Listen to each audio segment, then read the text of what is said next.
So I always make the comparison that if men, um, aren't romantic, it's like their wife not being intimate. So if you don't want your husband to stop doing like cute little romantic things, then don't stop being intimate, right? Because that's what romance is to him. But then there's the situation where there's avoidant women, especially as they get older, but often straight on through, who literally do not want the man to do anything except housework and stuff for the kids. They do want a roommate. They don't want the compliments. They don't want the date night. They don't want the emotional intimacy. So there really is no equivalent there. They are basically asking the man to behave as he would if they were divorced but co-parenting in the same home.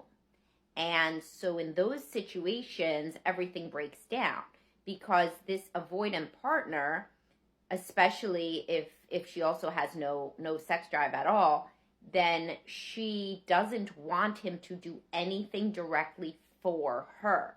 In any situation where she does, then we could work on that in couples counseling, right? Like, so let's say she likes when he rubs her feet. Well, that's a pretty easy analogy that many people just haven't ever made because sex is such a taboo, strange topic in our culture. But some women are like, oh my God, I want him to rub my feet, so I guess that's the same thing.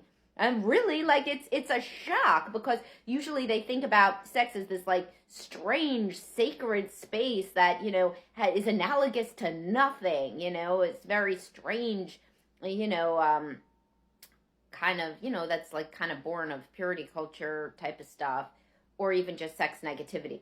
But they could say, oh, I want him to do date nights, right? I like when he writes me cards or compliments me. So that's the same. So his love language is that.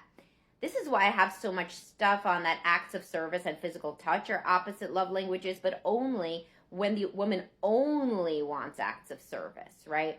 And when she only wants acts of service, it's pretty much basically like she's saying, I want us to be divorced, but in the same house. And in that situation, there is no analog. She does want nothing from you except basically the stuff you would do if you guys were divorced. So in that situation, and you go to counseling, you should really be talking about, do we just want to be divorced? Like, is that the thing that we want, that you want, Because sure, I get I should do half the housework. And sure, I guess I should definitely do half the childcare. But, like, we don't have a relationship. So there's no way for me to ask you for sex because you want zero from me. And we don't have any relationship where you could even understand the desire of somebody wanting something from another person. So in that case, that's pretty much not a marriage. And that can be an epiphany for some women in counseling.